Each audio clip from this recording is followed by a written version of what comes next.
जय श्रीराम, जय संविधान। सन्माननीय सर्व पत्रकारांचं ह्या अत्यंत महाराष्ट्रातील शैक्षणिक वेदना निर्माण झालेल्या प्रकरणावर आपण ऐकायला आलात।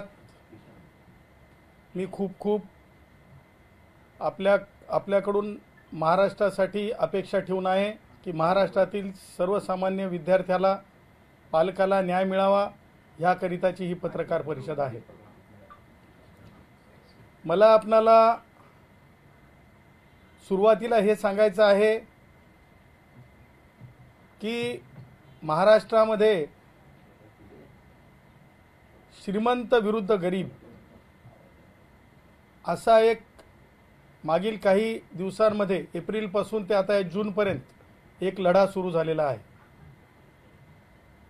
म्हणजे श्रीमंत विरुद्ध गरीब सांगण्याचं तात्पर्य हे आहे की त्या बाबीला रंग देण्यात आला मराठी विरुद्ध हिंदी असा। सांगायचं तात्पर्य थेट शैक्षणिक नुकसान ज्याची भरपाईच केली जाऊ शकत नाही, ज्या शैक्षणिक नुकसानाची भरपाईच केली जाऊ शकत नाही, ज्याला कायद्याच्या भाषेमध्ये इरिपेरेबल लॉस म्हणतात, तर ते नुकसान कुणाचं आणि कसं हे मला आज सांगायचं आहे। ते आहे शैक्षणिक प्रवेश, MBBSचे असतील, एम्समधले, IITचे असतील, अभियांत्रिकी संदर्भातले, MBAचे असतील, IITमधले आणि नॅशनल इन्स्टिट्यूशन्समधले, ह्या अभ्यासक्रमांना प्रवेश घेताना जे आहे credit system, credit educational marks credit बँकेमध्ये किती मार्क आहेत हे बघितलं जातात। आता हे बघितलं जात असताना आता गरीब आणि श्रीमंत ही लढाई कशी आहे ते मी तुम्हाला सांगतो। उदाहरणार्थ राज ठाकरेंच्या ज्या अवलादी, उद्धव ठाकरेच्या ज्या अवलादी ज्या शाळेत शिकल्यात त्या शाळांमध्ये 3 भाषा शिकवल्या जातात। त्या उलट जे गरीब गरीब गरीब हा लढा गरिबांचा आहे, हा लढा गरिबांचा आहे, हा लढा कष्टकऱ्यांचा आहे, हा लढा कष्टकऱ्यांचा आहे, हा लढा शेतमजुरांचा आहे, हा लढा अल्पभूधारक भूमिहीन शेतकऱ्यांचा आहे, भूमिहीन माणसांचा आहे। त्याचबरोबर हा लढा भटके, विमुक्त, मग ते ऊसतोड कामगारांची लेकरं असतील, आमच्या बंजारा समाजाची, आमच्या वंजारी भावांची, ऊसतोड कामगारांची, त्याचबरोबर तुम्हाला सांगतो हा लढा त्या तमाम ओबीसींचा आहे, जी छोटी मोठी, मग वडार भाऊ असतील, लोहार भाऊ असतील, जी अवघड काम करतात। आणि अशा कष्टकऱ्यांची लेकरं ही कोणत्या शाळेत जातात तर राज ठाकरे, उद्धव ठाकरे किंवा जे कोणी उच्चभ्रू आहेत त्या हाय क्लास त्यांच्या लेकरांसाठीचा प्रश्न नाही, कारण त्यांच्या लेकरांना मिळणार आहेत 12 क्रेडिट्स, म्हणजे 1ली ते 12वी। आणि आमच्या गरिबांच्या, अनुसूचित जाती जमाती, भटके, विमुक्त, गरीब, शेतकरी, शेतमजूर, यांच्या मराठा समाजातील गरीब, त्याचबरोबर आमचे गरीब ब्राह्मण असतील, त्याचबरोबर आमची ती सगळी भावंड, जी सगळी चिल्ले पिल्ले छोटी छोटी लेकरं, त्यांना मिळणार आहेत फक्त आणि फक्त 7 क्रेडिट। एकीकडे श्रीमंतांना 12 क्रेडिट, एकीकडे गरिबांना 7 क्रेडिट। ही असमतोल आहे।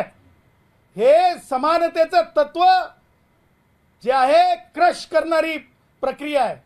आणि हे करायला लावणाऱ्या, करायला ज्यांनी लावलं ते दुसरे तिसरे कोणी नाहीत तर ते राज ठाकरे, महाराष्ट्र नवनिर्माण सेना, विद्यार्थ्यांच्या शैक्षणिक हत्या करणारी सेना, महाराष्ट्र नवनिर्माण सेना, विद्यार्थ्यांच्या मार्कांची हत्या करणारी सेना, महाराष्ट्र नवनिर्माण सेना, गरिबांच्या लेकरांना सरस्वती आईचं ज्ञानार्जन करू, म्हणजे भाषेच्या नावावर वाद निर्माण करून शिक्षणाचे दार बंद करणारी, 3री भाषा शिक्षणापासून वंचित करणारी सेना म्हणजे महाराष्ट्र नवनिर्माण सेना।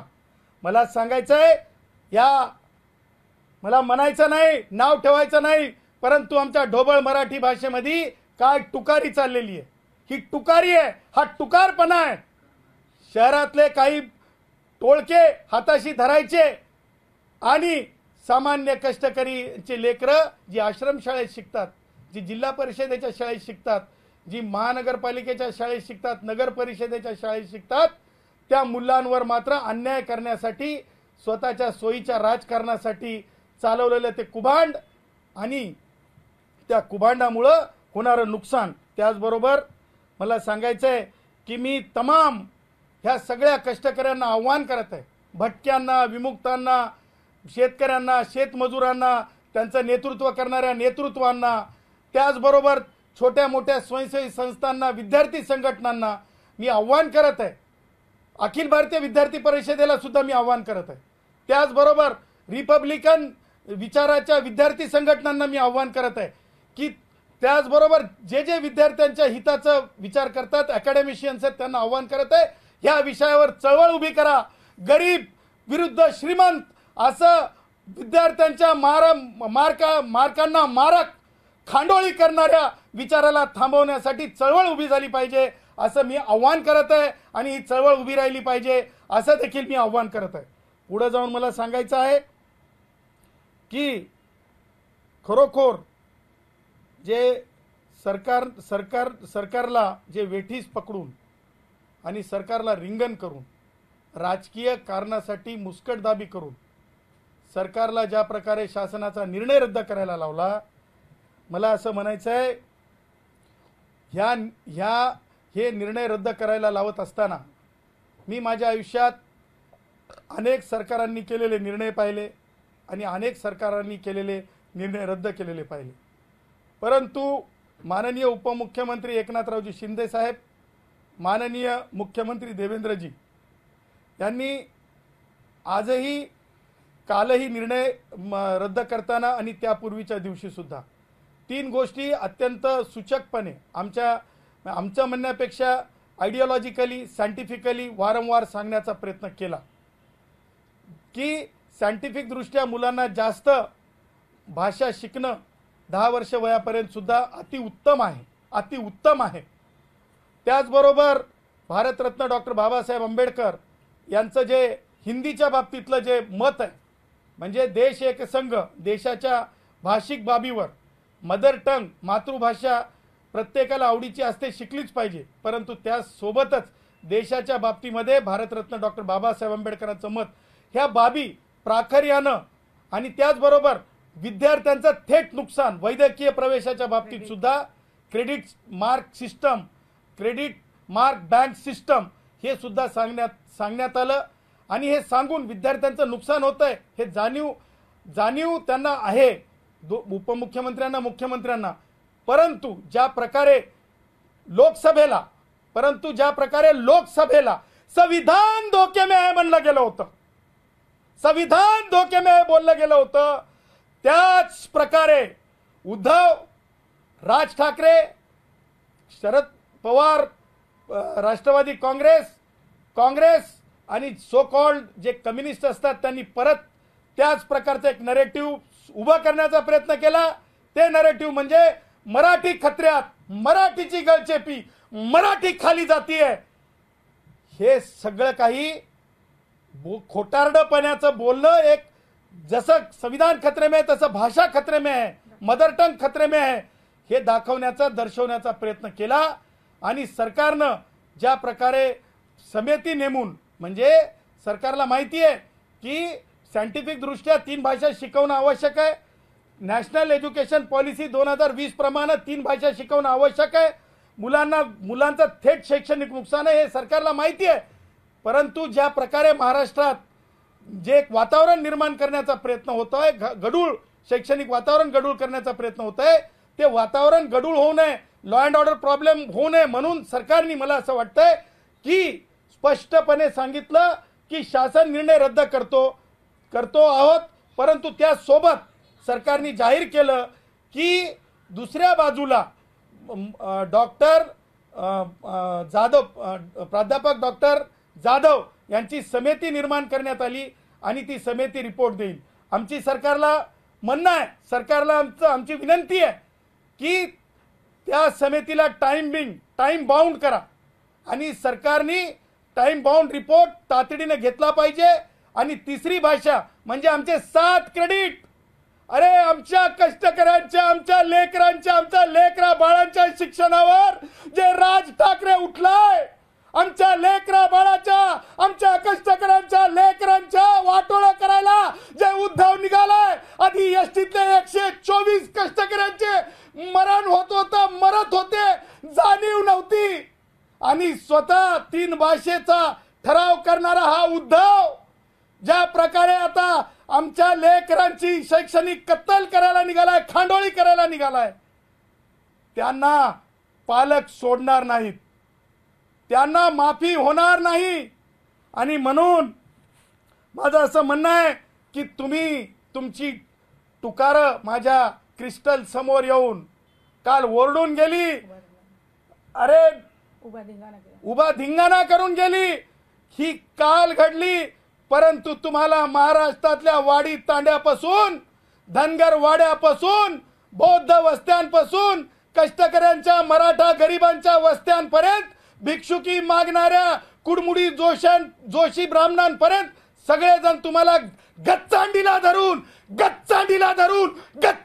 धरून आपल्या लेकरांचा हिशोब विचारतील. त्याचं कारण आहे, कारण ज्यावेळेस लेकरावर येतंय तर जनता पेटून उठत असते. ज्यावेळेस आपल्या लेकरा बाळांचं नुकसान होतंय तर आई वडिलांना अश्रू येत असतात, पोट कापून लेकराला शिकवत असतात. याची जाणीव उद्धव ठाकरे आणि राज ठाकरेला येईल, याच्यात मला बिलकुल शंका नाही. आता मला एका पुढच्या मुद्द्याला जायचंय. तो महत्वाचा मुद्दा म्हणजे विद्यार्थ्यांचं जसं MBBS, जसं प्रोफेशनल एज्युकेशनचं नुकसान होत आहे, क्रेडिटचं नुकसान होत आहे. आणि अशा परिस्थितीमध्ये आनंद उत्सव करायला निघाले. काय आनंद उत्सव करायला निघालेत. मला त्यांना सांगायचंय, महाराष्ट्राच्या वतीनं सांगायचंय, हा तुमचा आनंद उत्सव नाही, सरस्वती आईच्या विचारांची खांडोळी. त्याचबरोबर लेकरांची, गरिबांच्या, कष्टकऱ्यांच्या लेकरांच्या 5 वर्गातल्या क्रेडिटची खाटकासारखी खांडोळी करून तुम्ही ती शैक्षणिक हत्या करून तांडव करायला निघालात. त्या बाबीचा आम्ही गंभीरपणे निषेध करतो. त्या पुढे जाऊन मला सांगायचंय, जो निर्णय सरकारने, जे शासन 2 निर्णय रद्द केलेत 3 भाषांच्या बाबतीत, मला समजतीये की काय अवस्था आहे. कारण नुकसान आहे हे सरकारला माहिती आहे, नुकसान होत आहे हे सरकारला माहिती आहे. एका सामान्य जिल्हा परिषदल्या शाळेतल्या मुलाचं नुकसान होईल हे सुद्धा सरकारला इरिपेरेबल लॉस आहे. त्याच प्रकारे आश्रमशाळेतल्या लेकराचं नुकसान इरिपेरेबल लॉस आहे. तरी सुद्धा निर्णय रद्द झाले. त्या रद्द झालेल्या निर्णयाच्या बाबतीमध्ये येणाऱ्या 5 तारखेला सर्वच जे भटके, विमुक्त, गरीब, शेतकरी, शेतमजूर, भूमिहीन अशा सगळ्यांशी चर्चा करून येणाऱ्या 5 तारखेला आम्ही निर्णय जाहीर करणार आहोत की कायदेशीर लढाई कशी लढली जाईल. आणि ज्यांनी लेकरांचं नुकसान करण्याचं ठाणून मांडलंय, टन टन टन टन टोल टोल टोल टोल, टन टन टन टन टोल टोल टोल टोल. अरे तुम्ही तर नुसतं ओरडून गेलात. तुम्हाला सांगतो, तुमच्या गच्चा अंड्या धरल्याशिवाय पालक राहणार नाहीत. आणि कायदेशीर आणि रस्त्यावरली लढाई उद्याच्या येणाऱ्या 5 तारखेला आम्ही जाहीर करू. एक प्रश्न याच्यामध्ये असा आहे, ज्या अर्थी मुख्यमंत्री देवेंद्र फडणवीस यांनी दोन्ही GR रद्द केले, तर हा एकंदरीतच राज ठाकरेंचा दबाव म्हणायचा का?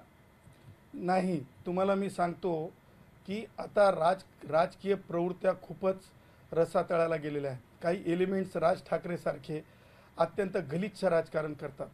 सेपरेटिस्ट सारखे हे विचार आहेत. माझं तर थेट म्हणणं आहे की हे सेपरेटिस्ट विचार आहेत. आणि हे लोक जे गरीब श्रीमंत जसं म्हणालो मी, त्याच प्रकारे जसं लोकसभेला सगळ्यांनी ओरड केली होती आणि सांगितलं होतं संविधान खतरे में है, त्याच प्रकारे एक नवीन नरेटिव्ह तयार करण्यात आला, भाषा खतरे में है. कारण गल्लीच्या निवडणुका आलेल्या आहेत ह्या दिल्लीच्या मध्ये किंवा विधानसभेमध्ये शिल्लक नसलेले राज ठाकरे किंवा पासांगाला नसलेले राज ठाकरे किंवा बियाला नसलेले राज ठाकरे हे आता वळवळ वळवळ वळवळ वळवळ करत आहेत.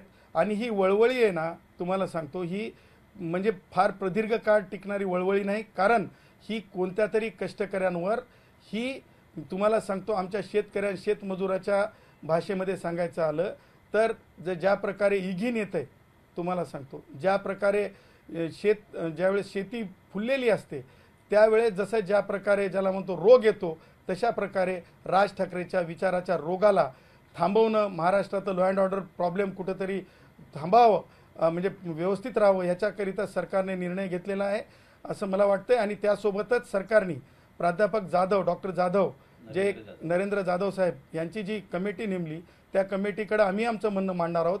त्याचबरोबर जर सरकार निगेटिव्ह असतं, सरकारला चिंता नसते क्रेडिट मार्क्सच्या बाबतीमध्ये, विद्यार्थ्यांचं 5 वर्षाचे क्रेडिट अर्ध्या मार्काने MBBS जात असते, अर्ध्या मार्काने IIT जात असते. 5 वर्ष कोणाच्या बापाच्या घरून? तुझा टोल होईल रे, तुझा टोल होईल बे, अबे तुझा टोल होईल.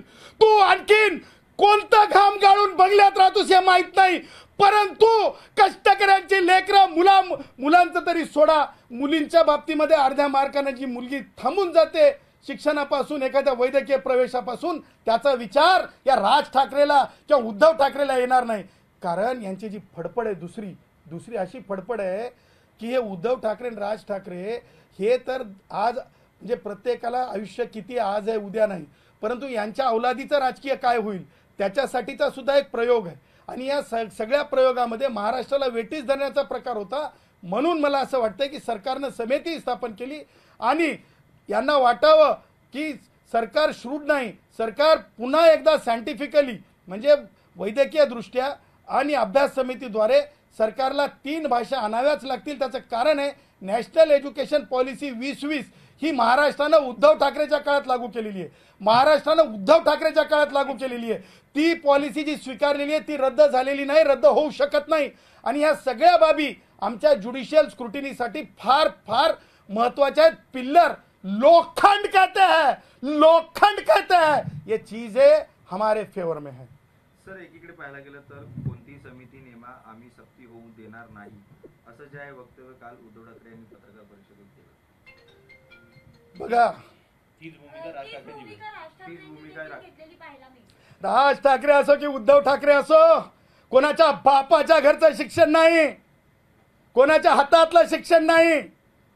आणि सामान्य कष्टकऱ्याच्या लेकरांवर जेव्हा आपण त्यांच्या हरताळ फसायलो शिक्षणाच्या, स्वतःचे लेकर किती भाषा शिकले, कोणत्या शाळेत शिकले ते जाहीर करावं आणि नंतर दुसऱ्याच्या लेकरांवर शैक्षणिक नुकसानासाठी कुऱ्हाड घेऊन बाहेर येऊ.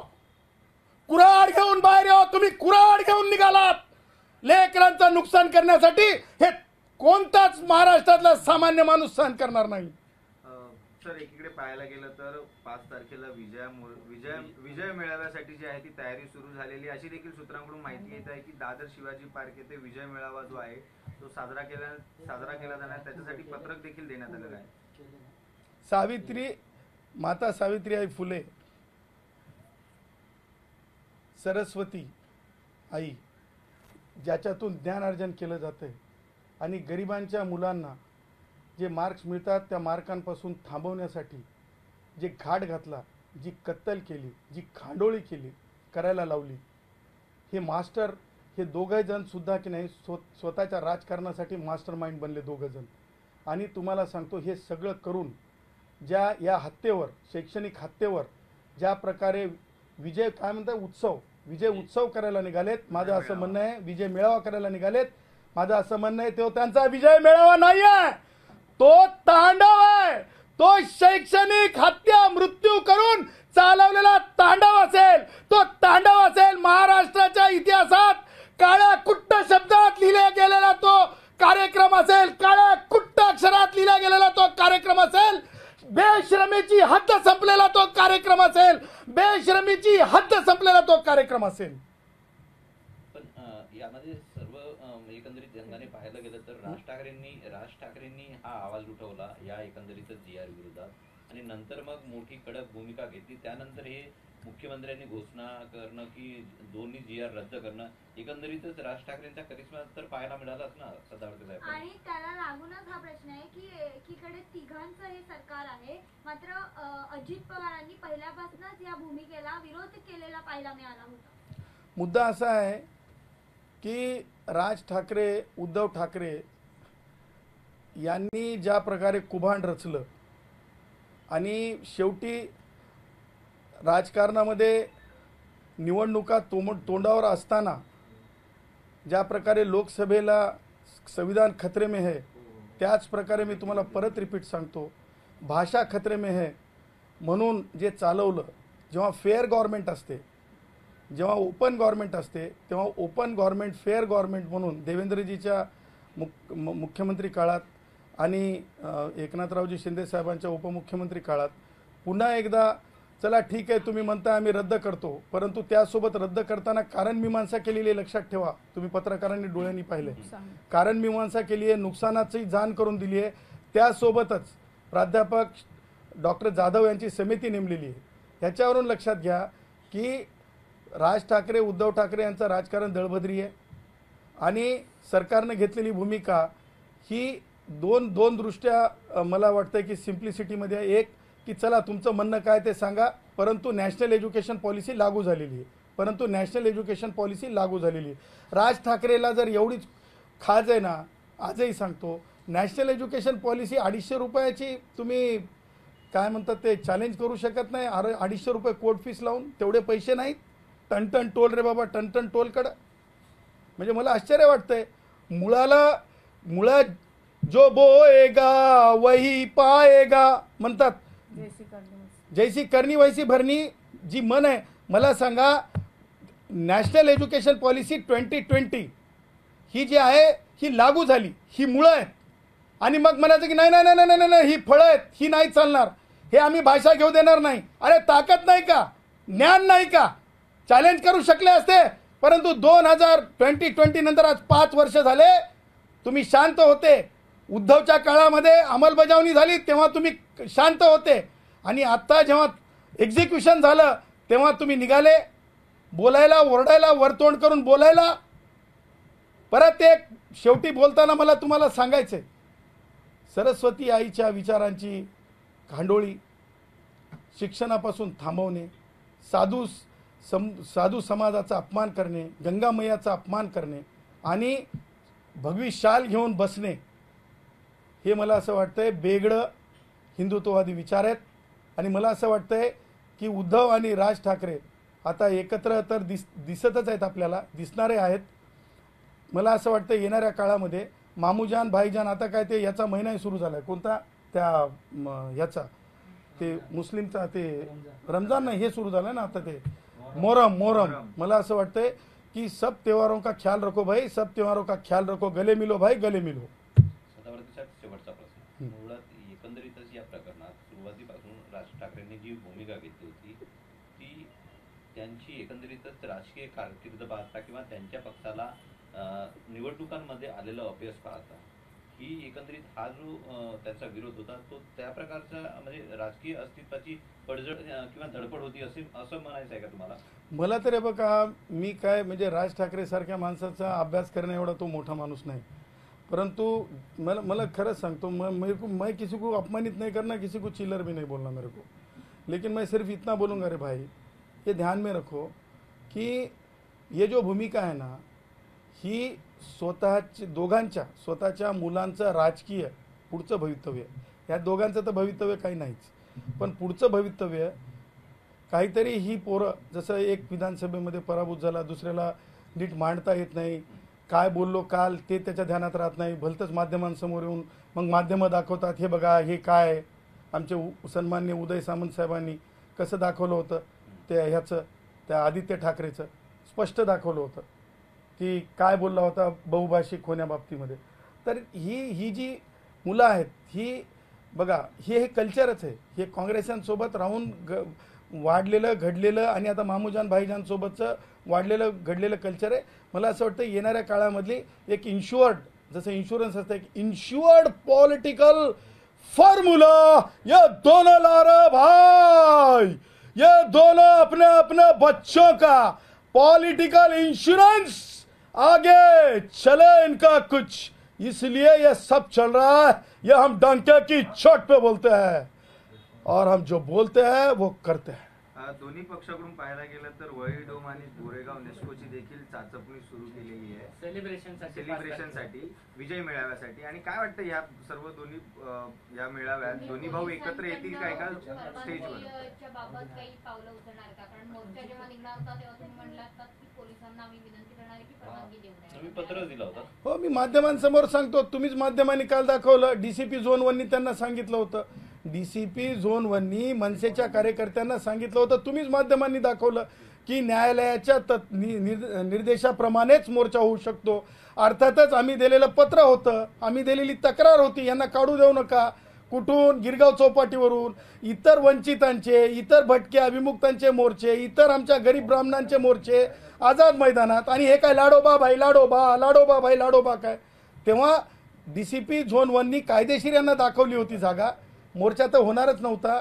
परंतु ज्या प्रकारे गडूळ वातावरण केलं जात होतं, त्या गडूळ वातावरणामध्ये कष्टकऱ्यांच्या मुलांचा शैक्षणिक अंत झालेला आहे, हत्या झालेली आहे, शैक्षणिक हत्या झालेली आहे।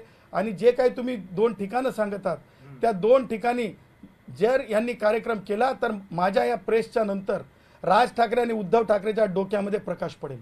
राज ठाकरे आणि उद्धव ठाकरेच्या डोक्यात प्रकाश पडेल की हे करणं म्हणजे राजकारणापुरतं नाही, तर आपण सरस्वती आईच्या विचाराची हत्या झाल्याच्या नंतर आणि कष्टकऱ्यांच्या मुलांची शैक्षणिक हत्या, गुन्ह्यांची हत्या झाल्याच्या नंतर केलेलं तांडव असेल, तांडव असेल, तांडव असेल। उपमुख्यमंत्री एकनाथ शिंदेची त्यांच्या पक्षाच्या मुख्य नेतेपदी निवड झाली आहे। आज राष्ट्रीय कार्यकारिणीची बैठक होती, काय शुभेच्छा आहेत? माझ्या सन्माननीय एकनाथरावजी शिंदे साहेबांना खूप खूप शुभेच्छा आहेत, कारण खरी शिवसेना ते चालवत आहेत, खरं हिंदुत्व ते पुढे नेत आहेत। आणि सामान्य कष्टकरी असतील, आमच्या एसटीतले कष्टकरी असतील, त्या सर्वांना ज्या प्रकारे म्हणजे उद्धव ठाकरेच्या काळामध्ये 124 कष्टकऱ्यांना मरावं लागलं होतं, एकनाथरावजी शिंदे साहेबांनी 118 कष्टकऱ्यांना नोकरीत घेतलं, 24 कष्टकऱ्यांच्या कुटुंबियांचे नोकरीच्या बाबतीमध्ये विचार झाले, 124 लोकांच्या विचार झाले। त्याचबरोबर मी एकनाथ शिंदे साहेबांना खूप खूप खूप खूप शुभेच्छा देतो की त्यांच्या हातून असंच सत्कार्य घडत राहावं आणि पुन्हा एकदा त्यांनी त्रिभाषा सूत्र आणावं आणि कष्टकऱ्यांचे जे मार्क्स आहेत, जे क्रेडिट्स आहेत, ते जे आहेत संरक्षित करावे। एकनाथरावजी शिंदे साहेबांचा मुलगा डॉक्टर आहे, त्यांना माहीत आहे, डॉक्टर श्रीकांत शिंदेचा त्यांना अनुभव आहे की एका अर्ध्या मार्काची काय किमया असते। राज ठाकरे आणि उद्धव ठाकरेच्या बाबतीमध्ये तसं म्हणता येणार नाही, कारण जी लेकरं खूप शिकतात ज्या कुटुंबातली, त्याच कुटुंबात माहिती असते। त्याच्यामुळे मला असं वाटतं की एकनाथ शिंदे साहेबसुद्धा फार लवकर 3 भाषांच्या बाबतीत जी समिती आहे त्या समितीला लवकर निर्णय द्यायला लावतील, एक्सपिडाइट डिसिजन द्यायला लावतील। आणि हे सगळं करत असताना आम्ही आमची भूमिका, यांचा जो तांडव आहे, मृत्यूवरलं तांडव आहे, शैक्षणिक मृत्यूवरलं तांडव, त्या दिवशी आमची पुढची भूमिका आम्ही जाहीर करू। मुख्यमंत्र्यांनी काल एक वाक्य वापरलं, त्यांनी म्हटलंय की आपल्या भारतीय लोकांना हिंदी चालत नाही, इंग्रजी चालते। हा टोमणा कोणासाठी होता? एक लक्षात ठेवा, उद्धव असेल, राज ठाकरे असेल, टोमणा नाही आहे, ते सत्यता आहे। हे सत्यता आहे की मला नाही वाटत की सन्माननीय मुख्यमंत्री जे आहेत ते कोणाला टोमणे मारून बोलतात, कधीच कोणाला बोलत नाही। इज व्हेरी प्लेन हार्टेड आणि विज्ञानवादी दृष्टिकोन त्यांनी ठेवला, सायंटिफिक दृष्टिकोन ठेवला की काय म्हणजे नुकसान आणि फायदे आहेत, त्या दोन्ही गोष्टी त्यांनी ठेवलेल्या आहेत। त्याच्यामुळे टोमणा नाही, वस्तुस्थिती त्यांनी समोर ठेवली होती। एबीपी माझा, उघडा डोळे बघा नीट।